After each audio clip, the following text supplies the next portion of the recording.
福生无量天尊，道有慈悲，贫道贤真在此与诸位结缘。在当今社会，我们时常以为力量越强，控制越紧，推进越快，就越能达成目标。然而，《道德经》第30章却从根本上对这一信念提出了挑战。这一章所揭示的不仅是战争与权力的危险，更是一种以柔御刚、以退为进的深层智慧。老子借战争的隐喻告诫世人，真正顺应道的人，不以武力征服世界，不以强制求得秩序，而是以自然的方式引导、辅助、成就。这不是消极退让，而是明知力量的后果，仍坚持不走伤害之路。章节开篇即说：“以道佐人主者，不以兵强天下。”这句话一出，整个基调就已经定下。一个真正理解道并用其来辅佐君主的人，是不会以军事手段去强制统一天下的。在这里，老子不仅是反对战争，更是在反对一种根深蒂固的统治逻辑，以力量压服，以控制取胜，因为那是违背道的，也是违背事物自然演化的。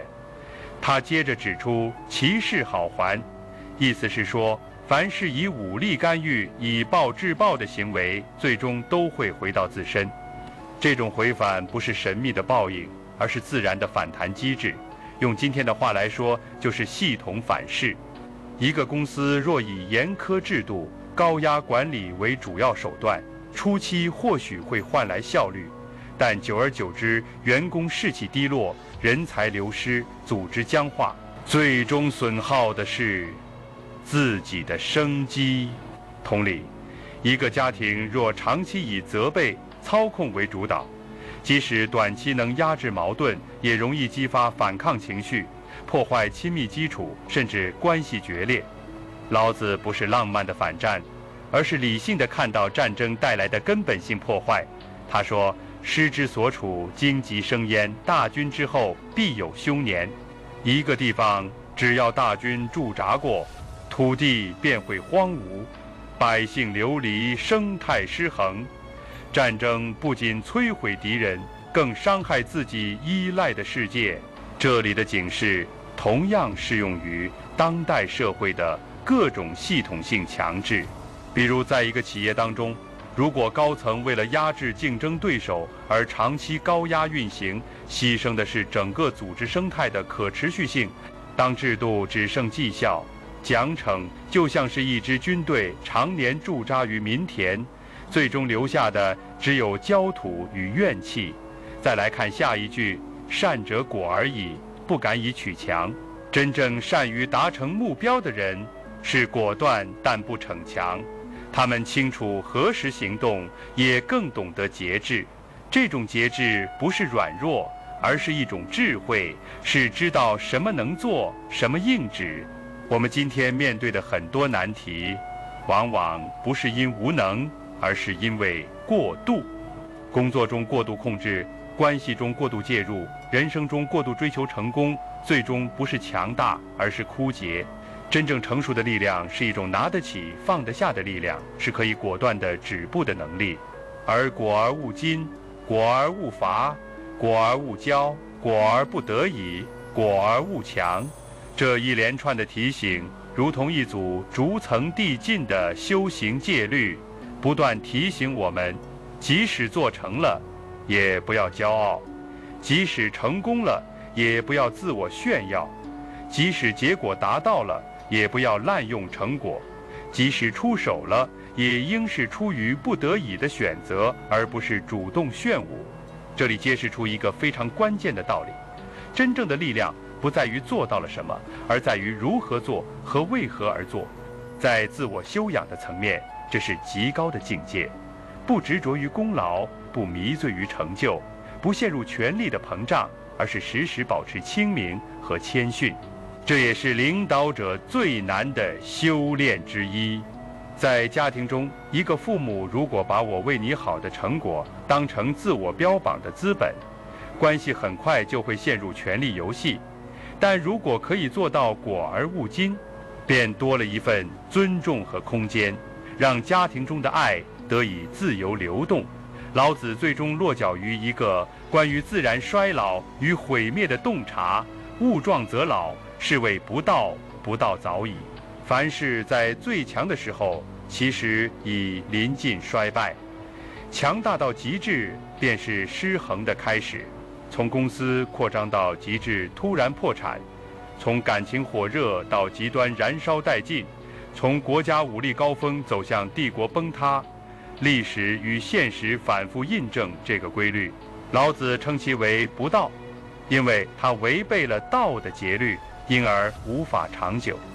对于我们每个人来说，这句话提醒我们不要盲目追求最强，而要尊重节制与节奏。将这一整章与现代工作情境联系起来，可以看出老子的智慧对当下管理者与组织尤为关键。在一个高度竞争、加速变革的时代，很多人以为成功是靠比别人更狠，但这恰恰容易走入物壮则老的陷阱。过度扩张、激进融资、内部压榨，短期看似成果显著，实则埋下崩塌的种子。一个真正可持续发展的组织需要的是果而已，即果断执行，但不沉溺于成绩，果而勿伐；即达成目标，但不以此攻击他人，果而勿强；即掌握力量，但以柔性方式运作。再以家庭关系为例，现代家庭中常见的是控制式关爱，父母出于好意，往往不自觉地干涉子女的选择，左右其人生。结果是孩子越来越反感，亲子关系逐渐僵化，这正应了其是好还的道理。控制的力道越大，反弹越强。真正的家庭智慧，或许应当是果而不得已。当必须提醒时，再温和提醒，果而勿矜。做了为子女好的事，不以此为恩，不当成交易筹码。这样，亲情才不会沦为权力的拉锯，而成为信任的依托。在自我修养层面，这一章也是一份极具启发的镜子。很多人误以为修身是不断强化自己的意志、能力与影响力，但老子指出，真正的修身在于收敛、克制与顺应，视之进退，懂止损，会让步的能力，是可以果断地去做，但更可以适时地不做。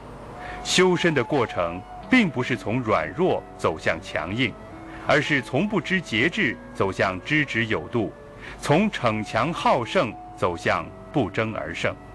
而在社会制度的层面，这一章则提供了对暴力结构、对高压治理方式的根本性反思。在一个制度化的社会里，我们可能不会看到大军压境的战争场景，但却可能经历另一种形式的强制、高压政策、冷漠规则、无情算法。这些看似有力的治理工具，在本质上仍属于以兵强天下的变体。老子要我们警觉这样的方式，提醒我们，所有不顾自然节奏、不尊重人的柔性手段，最终都会招致凶年。一个国家、一个制度，若要长治久安，不能靠压制，更不能靠恐吓，而要靠顺应人性，理解复杂，接纳差异，渐进演化。这一章从战争谈起，却远远超越了战争，指出了一种普遍适用的道理：真正有力量的不是最强的，而是最合乎节律、最懂得节制的。它揭示了道的根本精神，不是压服，不是控制，不是争抢，而是顺应、成全与引导。这不仅是一种哲学，更是一种具体可行的社会实践。当我们理解了这一章，再回头看老子提出的每一句提醒，其实都像是生活中的灯塔，提醒我们别迷失在短期的胜利中，也别误以为力量就代表了道。我们可以主动，但别忘了谦逊；我们可以果决，但别失去温柔；我们可以掌握权力，但别让自己被权力奴役。而这一切的基础，是对自然规律的理解，对生命节奏的尊重。唯有如此，我们才不会陷入壮而老的命运，而是能在变化中稳步前行。而当我们开始体会到这种力量的内敛柔性的价值之后，下一章将带我们进入一个看似更加矛盾的场域：如何在不执着、不滞留的状态中，真正有所作为。老子在下一章揭示了一种更深层次的不争而胜的妙道，它关乎真正的自由行动，也关乎我们每一个人如何立于纷繁之中，不动如山，行而不伤。欢迎在评论区分享你的感悟。道德经的智慧应该被更多人看见。关注频道，我们下期再见。